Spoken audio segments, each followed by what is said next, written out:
now for the Jake Ferguson Show, brought to you by Miller Lite. And a good afternoon, Jake. How you feeling? I'm good. How are you guys doing? We're doing outstanding, man. It's great to have you on the show, and we do want to apologize for last week, man. The radio board in the control room just totally went down for like the first time in 2 decades. No worries. No worries. That's all right. Right on. Well, I do, of course, have your stat of the week, the first tight end in NFL history with at least 50 catches and 6 receiving touchdowns in the first 7 games of a season. I'm starting to think every time you get the ball, you might be going into the house. What do you think? Yeah, it's less than every 10 catches is a tud. So, I mean, that's honestly, that all goes out to the O-line and Dak, and also the receivers. Like, they open everything up. The big guy's protecting, so that's all them, really. Well, and Dak had to find you in this one after you wore his high school jersey to the game, didn't he? Yeah, that was the spur of the moment. Just bought it a couple weeks ago, and I finally got in, and I was like, I got to wear it. Was that one of those eBay deals? Where'd you find it? No, I actually, believe it or not, I just looked up Dak Prescott high school jersey, and it was one of the first things that popped up, and it's actually really good quality, so it's not that bad. Now, did you time it to where you were showing up at the same time so he could get a good look at you as you were walking up, or was that just a coincidence? That was pure coincidence, and because usually I walk in and I see him in the locker room because his locker's right by mine, and I'm like, we see each other's fits and we laugh or whatever, and then this time it was perfect because he got out and I was right behind him, and I go, Dak, and he turned around and just started dying. So it was perfect. Now, I'd heard, I don't know what you've heard about Dak Prescott in high school, but I heard his nickname was Superman because he did it all, like in no matter what sport he played. What's been your experience? Yeah, that doesn't surprise me. I mean, he's a good athlete, but I went back and was looking to make sure I had the right jersey. And he's in the little Riddell, and then he's got an even older helmet. And I was making fun of him, like, man, you're old. That's what I was wearing in youth. Wearing a shut helmet out there. Hutch helmet. The Hutch helmet. The one bar. Yeah. I got to say, Jake, I was surprised to see that you didn't get in the mix on the pregame dance fest. I saw Pickens and Milton were cleaning up. I figured you were ready to rock and roll in there. Yeah, you guys don't want to see that. You don't want to see that. We've seen you mix it up a little bit with the dancing. It's pretty impressive. Every once in a while, it's usually I don't even know what's going on. I'm just letting the music flow through my body. It's kind of, yeah. Now, what was the coordinated dance routine you had with your guys in the end zone though? Maybe was that like a TikTok dance or just like a gesture, or how would you describe that? So that's GP did that. George did that. I believe it was either his first or second touchdown. And we all caught on to it. And then when I had the touchdown against the Jets, the whole line was mad at me. And I was like, all right, you know what? We're going to hit this dance move. Everybody line up. We're going to get in a circle and hit it. And so I had to get the O-line involved. I'm trying to get them involved in a couple other ones, but we'll see how it goes. Can you walk me through the two-handed sideline crank situation that was getting worked? What do you call that? The two-handed what? There's like there was the video on the sidelines, and there was some kind of interaction with like a two. There was like a. I'm sorry. Yeah, there's cameras everywhere, Jake. I'm sorry about that. We saw. Shout out to Texas A&M tight ends. We saw some young tight ends in college do that a couple weeks prior. We thought it was pretty funny, and. You know, just guys being dudes, I guess. Yeah. Respect. I love that. Are you aware of those cameras and microphones on the sideline at all? Do you look out for them? Try to stay away, or? So usually we catch them. That time we didn't. However, they do the sounds of the sidelines like the Cowboys guys do, and so you have to be really careful of what you say, like. Just because, like, you'll be sitting there and all of a sudden you'll see, like, the mic come over your head and you can barely see it. And the only time you see it is when you're looking up at the scoreboard. So they're really trying to get you on some of those. But, yeah, usually you can tell when the camera's looking at you. Hey, Jake, when we talk about playing in Denver, is any talk about this week about altitude at all? Or is that something – I mean, we used to make such a big deal about that back in the day. And now it's kind of like you don't hear it as much.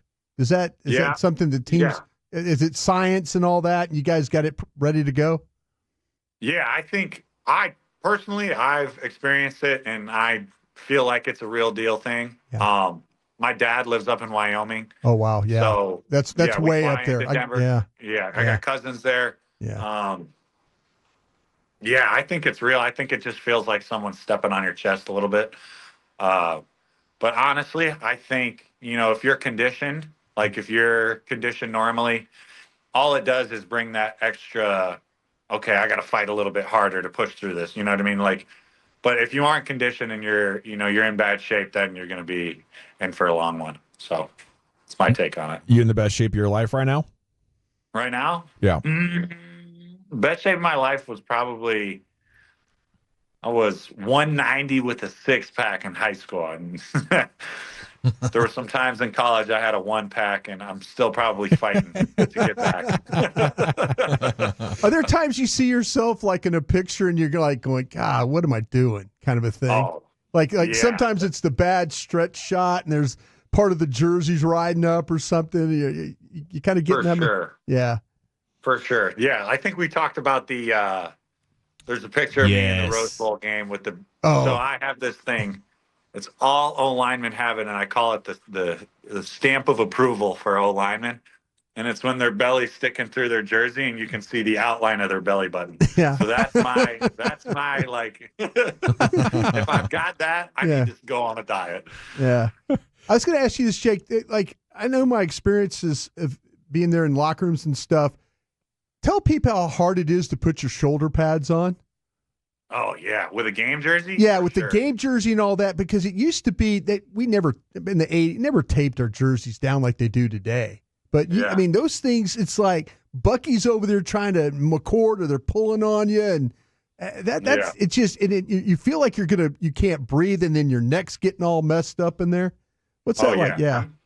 I don't think a lot of people know that the pads have tape all over them to keep the jersey stuck. Right. I didn't even know that until I got to the NFL. Oh, wow. Because we didn't do that at Wisconsin. But, the tape, but also just the fact that it's so tight on your shoulders. And then when you get it, because you're going to put your jersey over your pads first thing before you even put it on. And then, like, you basically got to do a swan dive maneuver to get in there. And then getting it off, I need, like, 3 guys to help me get it off. Yeah. Like, that's a whole different story. Okay. Yeah, it's wicked. It's Jake Ferguson here with you on 105.3 The Fan. Denver defense looks pretty tough. How confident are you that the offense can keep up the pace here? Yeah, I think we're good. We just got to stick to our game plan. We got to execute what we're trying to do. And I think it's, what we've been preaching is do your 111th. Don't try to be some hero or try to do something extra. Just play your game. But yeah, for sure, going to be a fun one. And then the Denver atmosphere is also always fun to play in, and is a cool stadium in my opinion. But yeah, I think it's going to be a good game for sure. So 111's just one more than 110%. 111th. Oh, 111th. So okay. Do your job. Yeah. Okay. Do your job. You know what I mean? And like,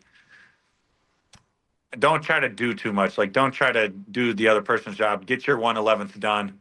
So, and then when everybody's doing that, we're smoking. Can you walk me through what the road trip situation is like itinerary wise? You land in Denver. What are you guys just in team meetings the whole time? You're hanging out at the hotel. Walk me through that a little bit. Yeah, so it gets a little different. Night games actually, it's like if we're playing at 7:00, we actually get some. So like we land in Denver at 5 or whatever. We get to the hotel at 6.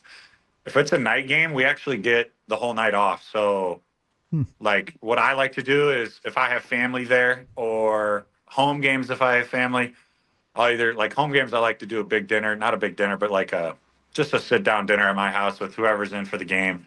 Away games, luckily I have a lot of, like my cousin was in Carolina. I got a lot of cousins and family in Denver. I'll be able to go out to grab dinner with them, just a quick bite to eat and then leave or whatever. But then like the afternoon early games, we can have meetings at night. And it's like just a little refresher, opening call, stuff like that. And then you still get a little time. Like I got a bunch of family in Denver. I'm going to try to go see them just for like 30 minutes, an hour. And then I'm in bed by, 9:30, 10. I would figure in Denver, as long as you can keep everybody out of the dispensaries, you're ahead of the game.